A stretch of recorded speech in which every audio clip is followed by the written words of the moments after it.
Hello everybody, happy Friday. This is another Made in the Shade Minute. I'm Mike Kirby with Made in the Shade, and we just did a custom drapery install, and I wanted to cover a couple of things here.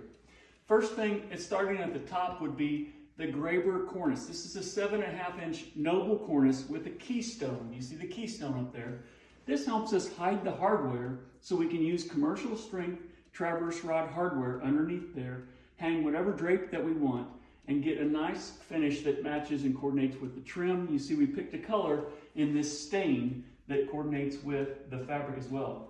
So as we talk about the fabric, this happens to be a Drapery custom pleat. It's a pinch pleat, and the material is actually the customer's own material. So Drapery does a good job in producing a very fine quality drapery with a custom lining and even the customer's own material.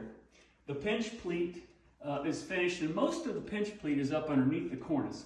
And then we come down, and our guys have professionally dressed these, and they use white gloves. I don't have them on right now, so I won't touch the drapes, but we use white gloves, and we pinch and pleat and match the lining to the drapery in an action like this. So you take the drapery and you match it to the fabric. You go all the way down, and then if Chris will hone down to the bottom.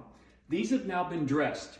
So this dressing technique matched the lining to the drapery all the way down. It got each pleat perfectly formed, and then we put the training band around it.